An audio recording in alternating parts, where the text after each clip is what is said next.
Welcome back, listeners, to another tale from the depths of a certain highly unusual dungeon. Our story begins outside a massive stone entrance, its grand pillars carved directly into the rugged, unforgiving mountainside.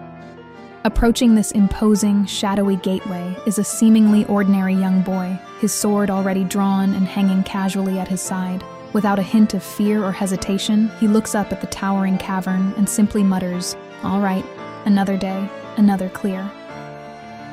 This young man is Van, known to the world above merely as a novice adventurer.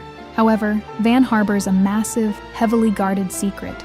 He is actually the childhood friend of the dreaded Black Dragon Queen, Ryuka, the legendary boss who resides at the very bottom floor of this sprawling labyrinth. And this is the remarkable, utterly chaotic story of how he makes his daily commute down to her lair. To call Van's descent a dungeon crawl would be a severe understatement. His method relies entirely on overwhelming brute force. Moving with terrifying speed, he zooms down a seemingly endless flight of stone stairs, a blur of motion leaving dust in his wake.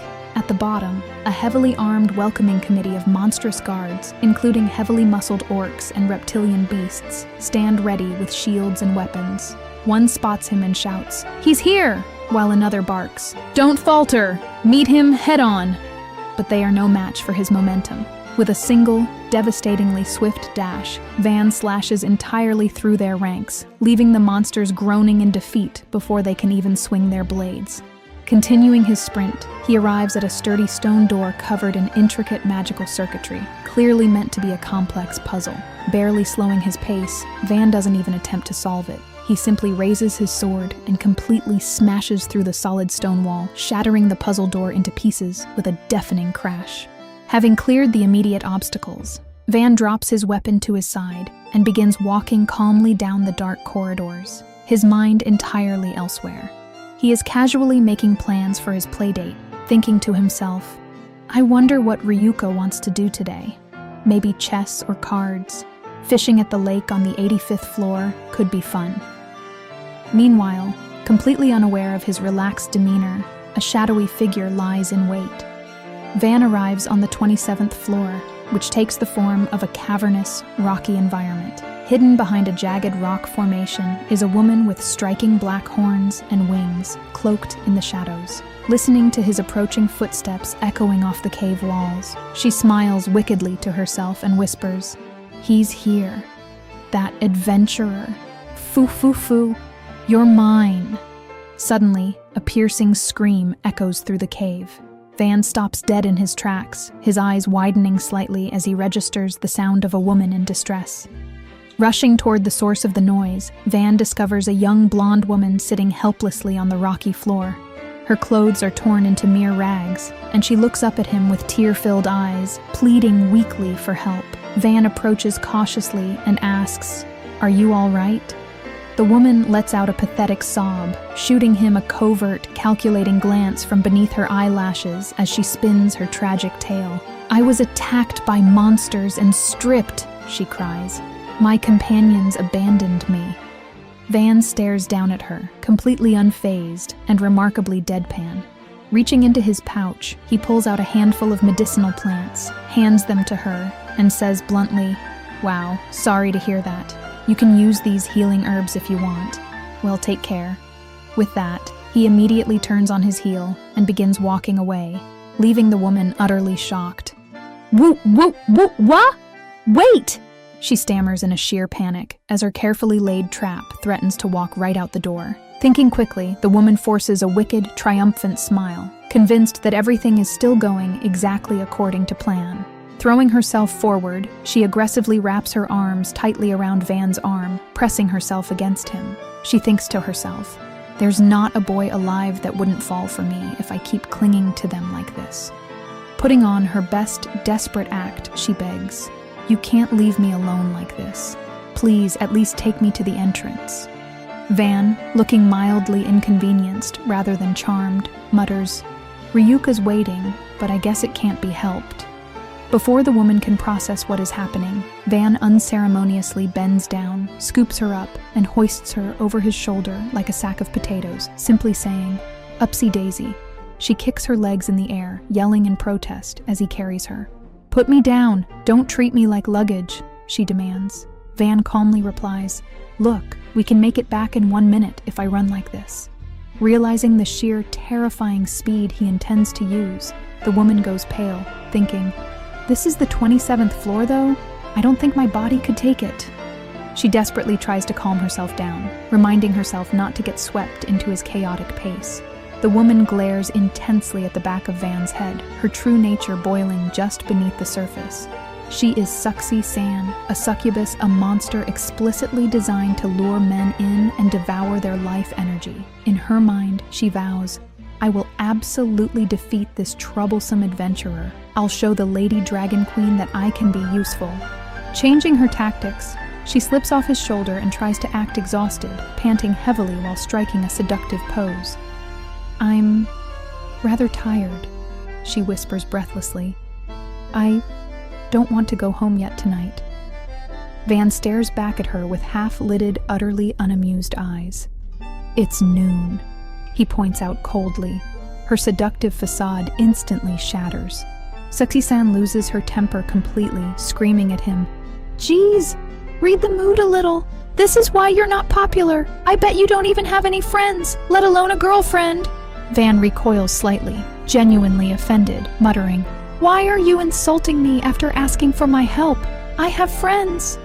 Sweating nervously, Succubus begins to realize there is something seriously, fundamentally off about this boy. Unbeknownst to both of them, this entire embarrassing spectacle is being closely monitored. Hiding carefully behind a nearby boulder is a trio of dungeon staff, a massive armored Minotaur, a stout orc, and a feathered harpy girl. "He was pretty late, so we came up here to check on him, but this," the orc whispers, wiping sweat from his brow. "This is just weird," the Minotaur rumbles. They observe the blonde woman aggressively glaring at Van. "That's the succubus that was appointed here recently," the orc notes. The harpy looks bewildered, whispering, "And of all people, she's trying to seduce Van Kun. Only us and the Lady Dragon Queen's parents know that they're childhood friends." The harpy wonders aloud if they should go out and tell the succubus the truth. The orc immediately shuts the idea down. "Absolutely not," he insists. "To keep order in the dungeon, no one but us can ever know. And if the humans found out, Van standing as an adventurer would be in danger." The Minotaur nods solemnly, adding, "It is the will of the board of directors, so for now, we just watch." But the Minotaur's patience proves incredibly thin. Suddenly, thick veins bulge on his forehead, his teeth grind together, and his eyes go completely blank with blinding rage. "Mino-san?" the others gasp as he begins to tremble with fury. "That damn succubus!" the Minotaur seethes. "She intends to get between childhood friends? I will annihilate her." He goes on a passionate rant, completely losing his composure, yelling about how he absolutely hates succubi, young girls looking for sugar daddies, and anyone who leads men on. The harpy nervously reminds him that the succubus is technically one of their own dungeon employees. The orc tries to de-escalate, patting the massive bull on the back, saying, "Well, hold on, Mino-san. I think it's great that you could express that." But the harpy quickly points out that there's nothing to worry about anyway. "If Van Kun got done in by the likes of her, the Lady Dragon Queen, I don't think it'll be an issue," she says, gesturing back toward the cave tunnel. "Look over there, guys." Back in the tunnel, things have gone from bad to worse for the succubus. She has accidentally tripped and fallen backward right onto the rocky floor, landing in an incredibly awkward, undignified position, with her legs kicking up in the air. "What are you doing?" Van asks, looking down at her in total confusion. The peanut gallery behind the rock winces. "She tried to jump Van Kun?" The orc sighs. "He has no mercy," notes the Minotaur. Desperate to salvage the botched seduction, Succubus remains on the floor, attempting to strike a provocatively arched pose. Here! Well, I bet you can't resist this," she stammers. Van stares blankly for a moment, then simply says, "Ah!" He points directly at her. "So you're a succubus." Shocked, she gasps. "How did you—" Van sighs, gesturing at her exposed midriff. "Well, I mean, look, "Those scribbles on your stomach," he says, referring to a highly distinct, heart-shaped magical crest inked right above her navel. Thoroughly humiliated, she screams back at him, "Call it a crotch tattoo." Realizing her cover is entirely blown, Succubus drops the pathetic human disguise. In a puff of magic, her tattered rags are replaced by her true outfit, a revealing black ensemble, while large black wings and demonic horns sprout from her head. Clenching her fists, she glares at Van, declaring, "Now that I've been found out, it doesn't matter." Trying to regain the upper hand, she boasts, "Even with your skills, I figured since you're a healthy young man, I could easily take care of you." Van doesn't even blink. Looking her dead in the eye, he says, "Pardon the bluntness, but you simply suck at seduction."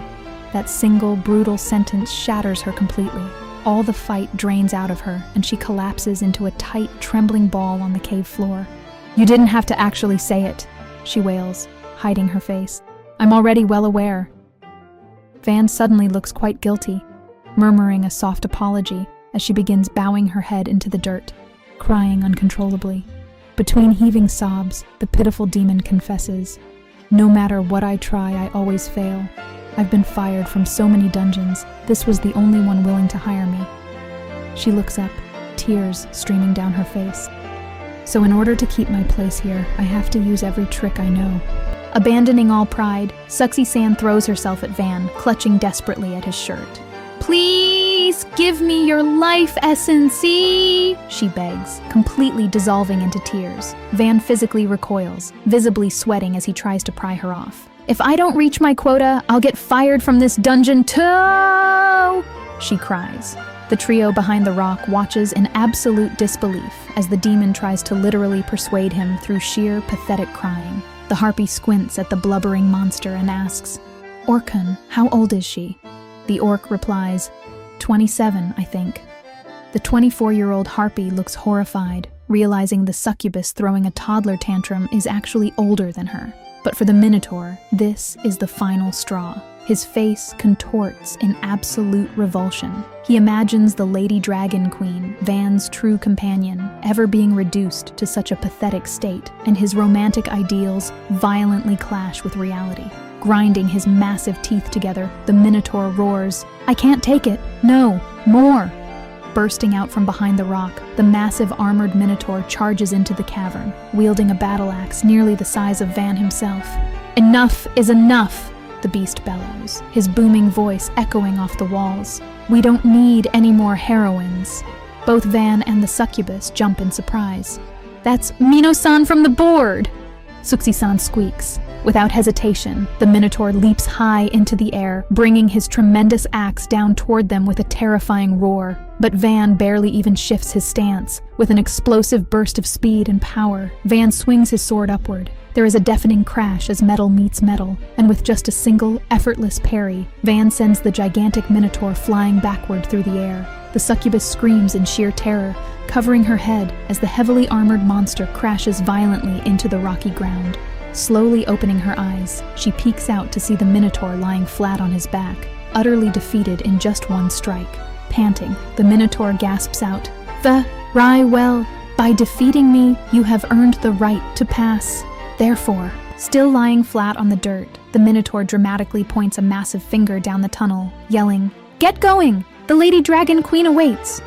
Van blinks, looking slightly confused by the rapid shift from murderous rage to helpful ushering, but nods amiably.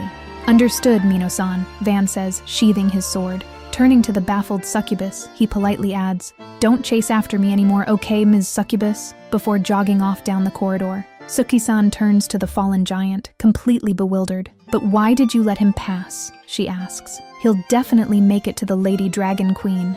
The Minotaur groans, thinking back to the terrifying, bone-crushing impact of Van's casual swing just moments before. In his mind, he admits the humiliating truth. I had no idea he was that strong. I wouldn't have stood a chance." But before he can explain, Suki-san's eyes suddenly widen with an entirely misguided realization. "Ah, I think I get it," she says, staring at the armored beast. "He must be..." In Suki-san's deeply dramatic, romance-addled mind, an epic scene plays out. She envisions Van crossing swords with a monstrous dragon, convinced that Van is the Lady Dragon Queen's fated foe. Desperate to cover up the fact that he was effortlessly one-shot by a human teenager, the Minotaur instantly rolls with her delusion. Sweating profusely, he lies. That's right, the Lady Dragon Queen requested that she be the one to deal with him. We don't stand a chance against him. The orc and harpy, hiding nearby, quietly decide to just leave it at that and let the lie stand. Attempting to sound like a stern but fair boss, the Minotaur adds, "That and we're not gonna fire you just for screwing up. Just take your time and do your best." He then sternly orders her, and never go near Van Kun again. To the Minotaur, this is practical advice to keep her away from the Queen's childhood friend. But to the Succubus, this sounds incredibly protective. Her cheeks flush deep red. Looking down, she thinks, earlier he protected me with his own body. Why would he be so kind to me?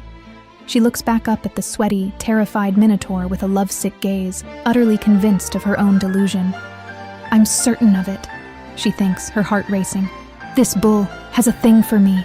The Minotaur stares back at her, heavily creeped out by the sudden, intense blushing of the demon hovering over him. Damn, this annoying succubus! He groans internally, eager to get back to watching Van and Ryuka. Meanwhile, Sukshisan is completely lost in her new romantic fantasy, thinking, he's totally not my type though, really, so he has a thing for me, whew. As the bizarre romantic misunderstanding unfolds in the cave, Van has finally finished his long, deeply strange commute.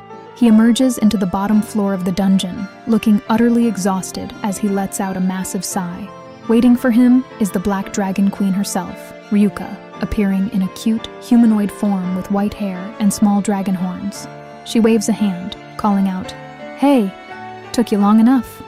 Seeing his tired expression, she immediately gets defensive. "What's with the big sigh when we just met up?" she complains, crossing her arms.